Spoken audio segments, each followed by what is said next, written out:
वंदे मातरम विद्यार्थी मित्रों, नमस्कार, सुप्रभात।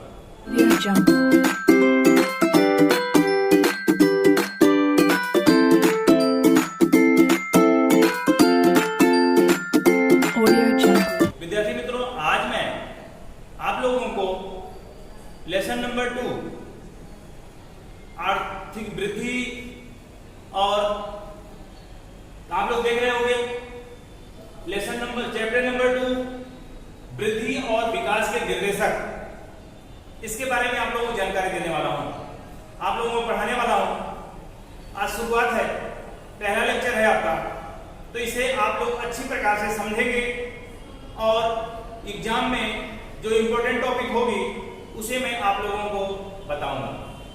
तो विद्यार्थी मित्रों, आप लोगों को सबसे पहले मैं वृद्धि क्या होता है और विकास क्या होता है इसको विस्तार से बताने की कोशिश करूंगा, आपको समझाने की कोशिश करूंगा जिससे आपको समझ में आ सके।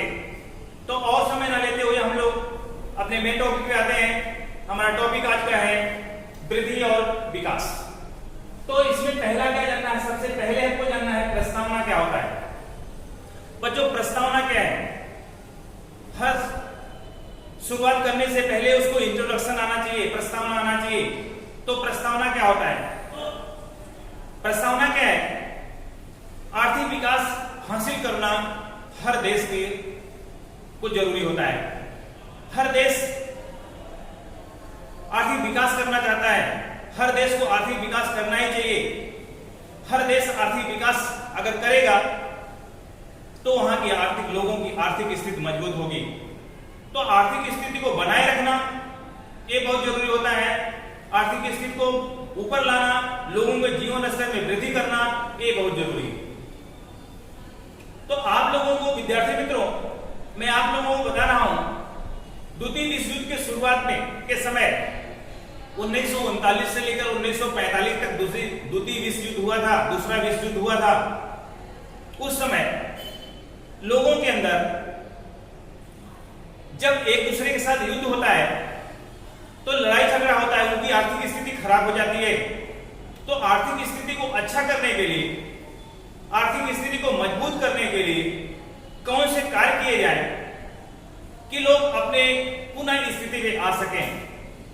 तो इसके लिए बच्चों आर्थिक विकास और आर्थिक वृद्धि का ख्याल आया द्वितीय विश्व युद्ध के समय में। द्वितीय विश्व युद्ध के बाद के पश्चात द्वितीय विश्व युद्ध जब समाप्त हो गया, लड़ाई झगड़ा हो गया, सब देश पिछड़ गए, उनकी आर्थिक स्थिति कमजोर हो गई, तो उनको कैसे विकास करना चाहिए, अब कैसे वृद्धि करना चाहिए, कैसे विकास करना चाहिए। तो लोगों के मन में ऐसा ख्याल आया कि आर्थिक वृद्धि और आर्थिक विकास की शुरुआत यहीं से हुई। नहीं तो एक दूसरे को बराबर मानते थे, आर्थिक वृद्धि आर्थिक विकास दोनों को एक ही कहते थे। तब लोगों के अंदर ऐसा आर्थिक वृद्धि और आर्थिक विकास का ख्याल आया। दूसरी पॉइंट, अगली पॉइंट है इसका, तो जो विकासशील देश होते हैं बच्चों, अपने जीवन स्तर को आगे बढ़ाने के लिए, लोगों का जीवन स्तर बढ़ने के लिए, बेरोजगारी, भूखमरी, असमानता को दूर करने के लिए, कम करने के लिए, लोगों के जीवन स्तर को बनाए रखने के लिए आर्थिक विकास करते हैं। वो आर्थिक विकास करते हैं, जबकि जो विकसित देश होते हैं, जीवन स्तर को सतत बनाए रखना ये होता है आर्थिक वृद्धि। तो विकसित देश जो बच्चे होते हैं वो आर्थिक वृद्धि करते हैं और जो विकासशील देश होते हैं वो आर्थिक विकास करते हैं। तो इस प्रकार से बच्चों आर्थिक वृद्धि और आर्थिक विकास की शुरुआत हुई। आर्थिक वृद्धि क्या है, आर्थिक विकास क्या हुआ? फिर भी लोगों के, कुछ अर्थशास्त्रियों के मन में ऐसा मतभेद था कि आर्थिक वृद्धि और आर्थिक विकास तो एक ही है, लेकिन कुछ लोगों ने इसमें परिवर्तन करने के लिए कहा कि आर्थिक वृद्धि अलग है, आर्थिक विकास अलग है। उसमें से एक अर्थशास्त्री श्रीमती उर्मिला हिक्स के मतानुसार बच्चों विकासशील देशों के लिए आर्थिक विकास करना, निराकरण करना, आर्थिक विकास निराकरण करना मतलब हल करना। श्रीमती उर्मिला हिक्स ने कहा कि विकासशील जो देश होते हैं, विकास करने के लिए, अपनी आर्थिक स्थिति को बनाए रखने के लिए, अपनी आर्थिक स्थिति को अच्छा करने के लिए अर्थतंत्र में निराकरण करते हैं, वो निराकरण होता है तो आर्थिक विकास होता है। और जबकि विकसित देश होते हैं वो अपनी आर्थिक स्थिति को बनाए रखने के लिए निवारण करते हैं। इस प्रकार से बच्चों इन दोनों के बारे में लोगों के अंदर ऐसी स्थिति का समावेश हुआ, ऐसी स्थिति आई कि आर्थिक वृद्धि और आर्थिक विकास, ये रहा आपका प्रस्ताव। अब इसके बाद दूसरी टॉपिक आती है आर्थिक वृद्धि क्या होती है। प्रस्तावना हो गया, आर्थिक वृद्धि क्या होती है। बच्चों आर्थिक वृद्धि क्या है, आप लोग देख रहे हो, वृद्धि अर्थात आर्थिक वृद्धि, आर्थिक वृद्धि को ही आर्थिक वृद्धि कहा जाएगा। आर्थिक वृद्धि अर्थात राष्ट्रीय आय बढ़ने की दर अथवा वस्तुओं और सेवाओं के कुल उत्पादन के प्रमाण में वृद्धि हो तो आर्थिक वृद्धि कही जाएगी।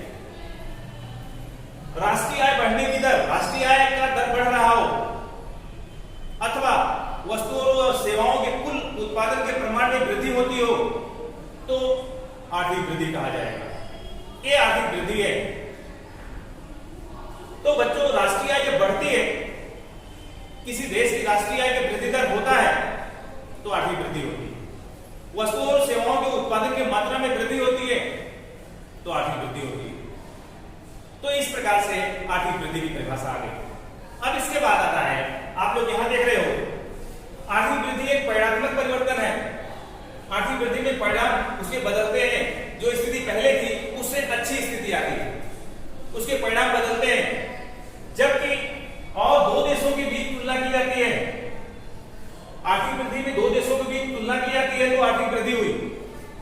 आर्थिक वृद्धि में परिणाम भी बदलेगा, दो देशों के साथ अगर तुलना करेंगे कि कौन सी स्थिति कैसी किसकी है तो ये समझो कि आर्थिक वृद्धि हो रही। ओके, अब इसके बाद आता है हेंसन के मतानुसार, हेंसन एक अर्थशास्त्री थे, उन्होंने आर्थिक वृद्धि की परिभाषा कैसे बताया है। राष्ट्रीय आय की वृद्धि दर, जो मैंने परिभाषा यहां बताया आपको, राष्ट्रीय आय की वृद्धि दर अथवा वस्तुओं और सेवाओं के कुल उत्पादन के प्रमाण में वृद्धि, वस्तुओं और सेवाओं के कुल प्रमाण में वृद्धि हो तो आर्थिक वृद्धि। ये हेंसन की परिभाषा। ऐसे इंपॉर्टेंट क्वेश्चन आते हैं एग्जाम में, पूछा जाएगा कि हेंसन की परिभाषा बताओ। इनकी परिभाषा के अनुसार यही परिभाषा आपके सेम है, इसे आर्थिक वृद्धि कहा जाएगा। लेकिन साइमन क्रूजनेट्स के अनुसार, साइमन क्रूजनेट्स ने कहा कि प्रजा को अधिक वैविध्यपूर्ण आर्थिक चीज वस्तुओं के आपूर्ति करने की देश की शक्ति की दीर्घकालीन के लिए जो वृद्धि होती है उसे आर्थिक वृद्धि कहा जाता है। दीर्घकाल में मतलब प्रजा को अधिक वैविध्यपूर्ण आर्थिक स्थितियों को, आर्थिक चीज और वस्तुओं की आपूर्ति करने की देश की शक्ति में दीर्घकाल के लिए जो वृद्धि होती है उसे आर्थिक वृद्धि कहा जाएगा। तो लोगों का, प्रजा में लोगों का अगर जीवन स्तर लंबे समय तक अच्छा हो जाए, कोई देश अच्छा कर दे लंबे समय के लिए, देश का विकास जो हो रहा है वो लंबे समय तक लोगों का जीवन स्तर अच्छा हो जाए, लंबे दीर्घकाल के लिए अगर उनकी आर्थिक स्थिति अच्छी हो जाती है तो कहा जाएगा आर्थिक स्थिति उसकी आर्थिक वृद्धि हो। ये आर्थिक स्थिति को आर्थिक वृद्धि कहा जाएगा। तो साइमन क्रूजनेट्स ने ऐसी परिभाषा बताया कि प्रजा के अधिक वैविध्यपूर्ण आर्थिक चीज वस्तुओं के आपूर्ति करने से देश की शक्ति में दीर्घकाल के लिए जो वृद्धि होती है उसे आर्थिक वृद्धि कहा जाता है। ये रही साइमन क्रूजनेट्स की परिभाषा। अब दोस्तों इसके बाद आपका आता है तीसरी पॉइंट है आर्थिक वृद्धि की मर्यादा। मर्यादा का मतलब लिमिट, इसकी सीमा, इसकी मर्यादा क्या है। इसमें क्या होता है, पहली पॉइंट है, इसकी 4 पॉइंट है जो एग्जाम में पूछे जाते हैं। अक्सर एग्जाम में पूछा जाता है क्वेश्चन है कि आर्थिक वृद्धि की मर्यादा बताइए। मर्यादा का मतलब सीमा, उसकी लिमिट, उससे आगे नहीं जा सकते, उससे ज्यादा नहीं बढ़ पाते हैं। तो यह पहली है कि आर्थिक वृद्धि में सिर्फ परिणात्मक परिवर्तन को ही ध्यान में लिया जाता है, केवल इसके परिणाम बदलते हैं, इसके गुण नहीं बदलता। परिणात्मक परिवर्तन में ही वृद्धि होती है, पहला पॉइंट। दूसरा हुआ सिर्फ राष्ट्रीय आय प्रति व्यक्ति आय बढ़ती है, लेकिन संस्थाकीय और मनोवैज्ञानिक रुझान यथावत रहता है। कौन कौन? संस्थाकीय और मनोवैज्ञानिक रुझान जो होता है यथावत रहता है, जैसा रहता है वैसा ही रह जाता है, इसलिए इसकी एक मर्यादा है, ये उसकी मर्यादा है। तीसरी पॉइंट है, इसकी संकल्पना जो है मर्यादित है। आर्थिक वृद्धि की संकल्पना मर्यादित है, सिर्फ उत्पादन में वृद्धि को दर्शाया जाता है। आर्थिक वृद्धि में सिर्फ उत्पादन को बताया जाता है, उत्पादन को दर्शाया जाता है, ये इसकी मर्यादा है, इसलिए इसको आर्थिक वृद्धि की मर्यादा के रूप में जानते हैं। चौथी पॉइंट है, लोगों का कल्याण और परिवर्तन जानने के लिए संकल्पना उपयोगी नहीं है। प्रजा के लोगों का कल्याण जानने के लिए, परिवर्तन जानने के लिए यह संकल्पना जो दी गई है, आर्थिक वृद्धि की संकल्पना दी गई है, इसकी परिभाषा जो दी गई है, ये उपयोगी नहीं है, ये कम उपयोगी है, इसलिए ये आर्थिक वृद्धि जो है ज्यादा अच्छी नहीं कहा जा सकती, इसकी मर्यादा है, इसकी लिमिट है। तो बच्चों, ये रही आर्थिक वृद्धि की मर्यादा। आपको फिर से बता दे रहा हूं। पहली पॉइंट है, सिर्फ परिणात्मक परिवर्तन को ध्यान में लिया जाता है। मर्यादा में आर्थिक वृद्धि में सिर्फ परिणात्मक परिवर्तन को ध्यान में लिया जाता है। दूसरी पॉइंट है, सिर्फ राष्ट्रीय आय प्रति व्यक्ति आय बढ़ती है, लेकिन मनोवैज्ञानिक और संस्था की रुझान यथावत रहता है।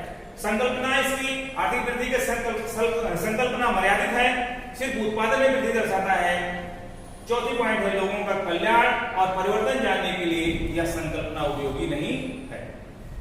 ये रहा आज का टॉपिक, ये रहा आपका आज का टॉपिक। अगर बच्चों आपको समझने में कोई दिक्कत हुई होगी, कहीं पे कुछ समझ में नहीं आया होगा, तो आप लोग कमेंट में जरूर लिखिएगा। अगले वीडियो में मिलेंगे, तब तक के लिए आपको धन्यवाद।